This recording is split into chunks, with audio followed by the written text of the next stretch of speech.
టపాచుపుత్ర Hanuman temple ఘటన కొలిక్కొచ్చింది. ఉదయం నుంచి 17 సీసీటీవీ కెమెరాలు పోలీసులు పరిశీలించారు. నిన్న రాత్రి నుంచి ఉదయం వరకు టెంపుల్లోకి ఎవరూ రాలేదని నిర్ధారించారు. పిల్లి మాంసం పట్టుకొచ్చినట్టుగా గుర్తించారు పోలీసులు. దీన్ని నిర్ధారిస్తూ south east zone DCP Chandramohan ప్రకటన విడుదల చేశారు.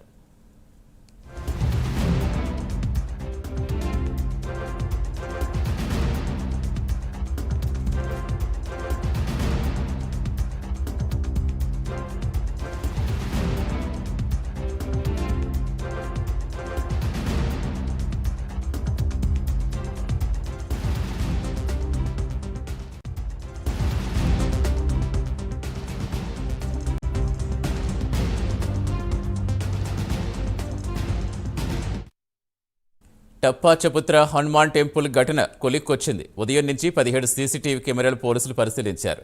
నిన్న రాత్రి నుంచి ఉదయం వరకు టెంపుల్లోకి ఎవరూ రాలేదని నిర్ధారించారు. పిల్లి మాంసం పట్టుకొచ్చినట్టుగా గుర్తించారు పోలీసులు. దీన్ని నిర్ధారిస్తూ south east zone DCP Chandramohan ప్రకటన విడుదల చేశారు. 12వ తారీఖు ఉదయం సుమారు 8:20 SHO టప్పాచపుత్ర గారికి ఒక ఇన్ఫర్మేషన్ వస్తుంది.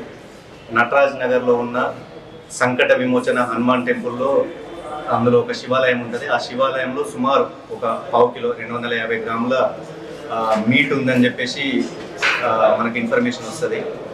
తర్వాత ఇమ్మీడియట్ మా SHO గారు వాళ్ళ స్టాఫ్తోని అక్కడికి వెళ్ళడం జరిగిన తర్వాత అక్కడ మీట్ మనం సీజ్ చేస్తే అది కనుక్కుంటే అది మటన్ మీట్ అని మనకు తెలుస్తుంది. వెంటనే ఒక 4 టీములు రంగంలోకి దిగి ఆ చుట్టుపక్కల ఉన్న సీసీ కెమెరాలన్నీ అబ్జర్వ్ చేయడం జరిగింది. అందులో భాగంగా ఇప్పుడు ఇంతకుముందే మనకు 2 సీసీ ఫుటేజ్లో ఒక పిల్లి సుమారు 6:30 ఇవాళ ఎర్లీ మార్నింగ్ 6:30కు అది క్యారీ చేసి టెంపుల్లోకి వెళ్తున్నట్టు సీసీ ఫుటేజ్ వచ్చింది. సో ఆ టెంపుల్ కూడా మనం ప్రెమిసెస్ అబ్జర్వ్ చేస్తే పిల్లిళ్లకు వెళ్ళే విధంగా గ్రిల్స్ నిలువుగా అట్లా ఉండడం జరిగింది. అందువల్ల ఆ పిల్లి లోపలికి వెళ్ళి అక్కడ పెట్టడం జరిగింది. ప్రజలకు కోరే విజ్ఞప్తి ఏంటంటే ఎటువంటి రూమర్స్ ను కూడా నమ్మద్దు. అండ్ ప్రతి టెంపుల్లో ప్రతి రిలీజియస్ స్ట్రక్చర్లో ఖచ్చితంగా సీసీ కెమెరాలు అనేది ఏర్పరచుకుంటే ఇటువంటి అన్ని మనము వెంటనే అవాయిడ్ చేయొచ్చు, లేదా అన్నెసరీ ఇటువంటి రూమర్స్ కు తావిచ్చినట్టు అవుతుంది.